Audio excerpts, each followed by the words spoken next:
The birth of the Hyperdrive Kittens. Well, I ended up in Berkeley, some kind of how. I was born in Livermore, California, and in about 1981, 82, I guess it was 82, I moved out here to Oakland with my then girlfriend, who shall remain nameless. Um, and anyway, I ended up here, and after several years, I ended up working in Berkeley at Tower Records. I guess that would have been 86, 87, or something like that. Certainly by 89, I was well in over there. And I had met a girl there named Miss Lisa Perovich, and she was a great friend. And she had a friend who worked around the corner in the beauty shop named Jenene Curtis. And she was this fairly adorable little dumpling of a chick. And I certainly noticed her coming by and visiting Miss Lisa. And I said, who's that? She's adorable. And she said, yeah, that's Jenene, and she sings pretty much. So I decided to invite her over to meet my 4-track tape machine. And I gathered up a guitar and we did Ziggy Stardust. And, it was like,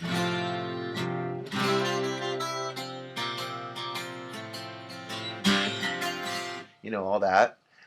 And that's around somewhere on cassette. I know I've got it still. And I guess that'll go on a, Hyperdrive Kittens history of box set or whatever.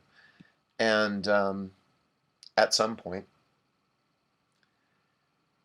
And that was fun. Nothing much came of it on any particular level, but it was a thing, and I always remembered Jenene and that she was around and that she sang.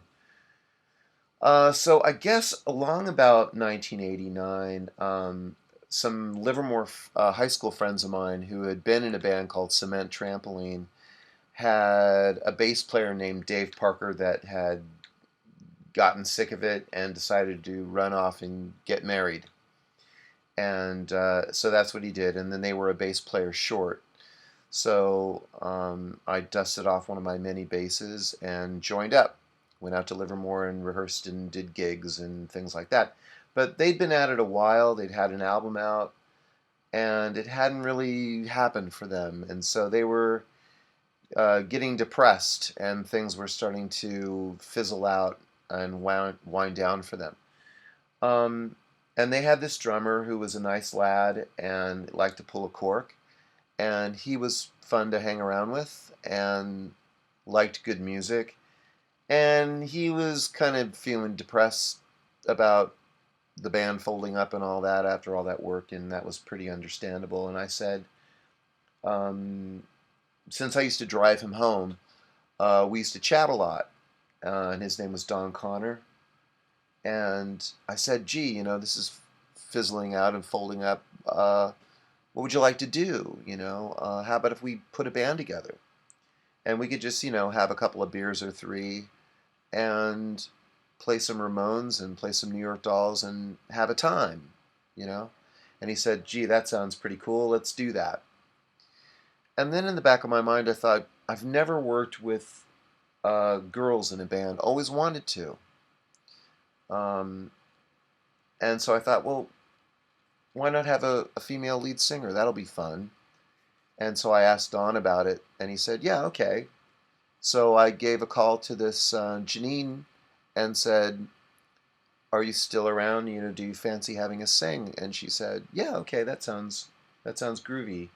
And I went on over to her place in San Francisco and talked about music and showed her some of the songs I had been writing. And then she had a song. She had a thing that she said was called Addiction. And I said, it's a song, is it? And it didn't really have any chords, and it didn't have too awfully much of a melody. Let me be your addiction. Let me be your all. Let me be your addiction. I won't let you fall, or something like that. And, so there was the germ of something there. And I said, it's like, let me be your addiction. Let me be your baby doll. I can get you higher than a high tension wine. And I'll never, never, ever let you fall. And it was like, what do you think of that? And she's like, yeah, that sounds pretty all right. So let's do that. And so we started rehearsing over at Jackson Street Studios in a little place called the Bat Cave in the back, with a friend of mine, Brett Harrison, playing bass. And he was in another band out in San Jose, I think, called Rattle House at the time. And he and I had played in a couple of bands before that. We'd played in, Ichabod, and I think Swearing in Secret, and it had changed names a couple of times. And we've been rattling around with each other for a year or two. And then the last band we had tried to do together got interrupted by the '89 Loma Prieta earthquake. It wrecked our rehearsal studio, and that was the end of that band. So he'd gone off and gotten another band together with some other fellas, and I was out in the cold, and I ended up in Cement Trampoline subsequently. But when we decided to do this other new band, I called him up and said, gee, we need a bass player. Do you fancy it? And he said, okay, I'll help you out. Didn't have a bass at the time, but I had a Hofner bass, not a Beatle bass, but some double cutaway, vaguely Barney Kessel looking thing with a built-in fuzz tone. Anyway, so he played that thing through my great big GMT bass amplifier. And we did that at the Bat Cave in Jackson Street Studios. And that's on tape somewhere. It's on cassette. And I think that's eventually going to go on CD or something like that. Not too awfully many songs, but we did like Addiction, Rock and Roll Drag Queen, Prickly Heat, I think, maybe Boy Raper, and then we did our first gig, and that was at the Chameleon in San Francisco on Valencia, and that it had been the Chatterbox before that. Now it was the Chameleon, and it was some party that Jenene and her beautician friends had organized, I guess, to support the salon or advertise the salon or something. It was called the Hair Scare Party. And we were the band, and we got up and played, and it was just chock full of people. And I'd never played a San Francisco club before. It was a real novelty for me. And it was thrilling. It was like, wow, a real San Francisco club. I'm in the big time now. And I had a great time, and there was tons of people there, and they were all pretty groovy. I remember Mike Fox, my workmate. He was from, Spider Baby and Hemi, and later the Dwarves. He was there, and so that was nice. Some local support. I remember he thought that the outfit that Brett was wearing that night, which was sort of like vaguely Duran Duran looking, like black button-down shirt with these tails in the back, sort of like a tuxedo jacket. He thought that Brett was wearing that, like, ironically to piss people off. Little did he know that Brett actually thought it looked really cool. So there was not an awful lot of urbane, irony in some of the Hyperdrive Kittens back then, or probably even now. We're fairly provincial and all that. Not too awfully sophisticated, I would say. But anyway, yeah, it was great. It was a great start. And then the second gig, and I don't think we had Brett by then. I think Brett had said, oh, gee, it's too awfully far for me to come, and I'm having to get too serious with Rattle House and so forth and such what. And I think we had to play the next gig without him suddenly. And that was at the 6th Street Rendezvous, the infamous 6th Street Rendezvous, which is sort of this not so great area of San Francisco. It's right off the main drag there, just ever so slightly south of Market, and it's the area where the pawn shops are, and also you can probably pick up a lady of the evening without too much searching around, and maybe a couple of ingestible substances as well while you're at it.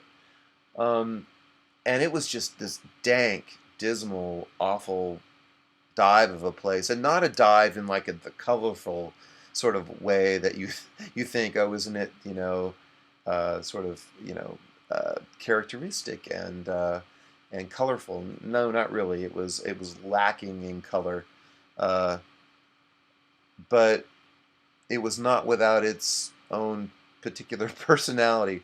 I remember rather vividly, there was an audience member that was quite elderly, consigned to a wheelchair with a colostomy bag, and they were looking rather, yeah, just pretty much as you'd expect. And then behind the bar were these gigantic jars of pickled, God knows what, pickled eggs, and pickled sausages of all things, in you know some indeterminate antiquity, and floating in the, one would suppose, vinegar of some kind, lit in shades of like amber and greenish, yellow, brownish, God knows what. And it was just, yeah. And then I was trying to plug into the guitar amp and the bass amp to try to give it a sort of big sound, since we were without a bass player, and I hadn't experimented with this kind of setup in rehearsal, so there was an awful lot of noise and probably polarity wrongnesses and maybe ohmage infractions or whatever. Didn't sound awfully great, and I think I had to unplug it and just turn the guitar amp up loud or something. Uh, there was one rather enthusiastic fan who came up to me afterwards and said, in 5 more gigs, you guys are going to own this town, or something like that. And I sort of like sarcastically said, yep, and we're going to play every single one of those 5 gigs right here at the 6th Street Rendezvous. And that was the end of that show. I guess Horton Heard was on that show. It was the August 15th or something, and there's the flyer on the Facebook page. After that, we had some better gigs, and I think we ran into a certain Miss Kim Pryor, who had been in Stone Fox and then went on to be back in Stone Fox. And she was playing bass, I think, in a jazz band and doing whatnot, bartending around town, I think at the DNA and so forth. And she was a little bitty slip of a thing, and rather fetchingly attractive. If you smeared a little tad bit of makeup on her, she could be absolutely stunning. And she was soft-spoken and rather sweet. And she played bass for us for a little while. We had a series of bass players, female bass players after that, because I think we had decided that because it was called the Hyperdrive Kittens, we needed to have at least like 2 females in the band. You couldn't have, of a 4-person band, you couldn't have it more, less than half female. And we discovered that even though we had a lead singer that was on the scene all the time and out and about and knew people, and could get us gigs, and Jenene really was the one that got the gigs. And the reason that people came to see us, because everybody knew who Jenene was, that we'd actually have to knuckle under and buckle down and work at it a bit. It wasn't all going to be like the Chameleon show was. All the gigs were not going to be well populated. They weren't going to be on weekend nights. We did a lot of Wednesdays, a lot of Thursdays. We played some of the great venues in town. I mean, we played the Paradise Lounge many times. We played the DNA. We played the Bottom of the Hill even. We played the Cocodrie, and we played the Covered Wagon and the El Rio and the Night Break and the Thirsty Sweet and the Boomerang and around and about. But yeah, it wasn't going to be easy, and we did have to work at it. And although we kind of held our own around town, we were never like one of the huge bands that really took off. Not that there were an awful lot of those anyways. And we played with the White Trash Debutantes, and we played with the Pansy Division before they finally took off and got swooped up by Green Day and made into great big national stars. Um, and but that's how it started out, and just a four-piece little group, me and Jenene and Dawn and whatever bass player we could rope into it. Uh, Before we made the first single, the first record, we did pick up a certain Miss Tigger Twang, and that's a whole nother part of the story. Um, Before signing out, I'll tell you how we ended up with the name the Hyperdrive Kittens. I don't know how I thought it up. It just sort of came to me one day, and I liked the sound of it and the idea of it. So I have no idea where it actually arose from, but there it was, and I thought it was perfect. But there were a few names on sheets of paper, floating around, and we hadn't decided on anything. I think Jenene wanted to originally call it Cake. One of Janene's other early original names was Pookie's Toy. Um, and let me see. I think Dave Seabury had suggested Vanilla Cockstink, which was roundly dismissed. And God knows what, and I can't remember any of the other names, but I decided that the Hyperdrive Kittens was the name that I wanted for the band, and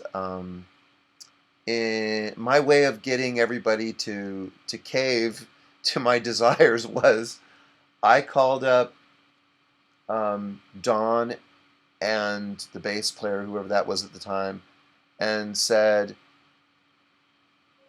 I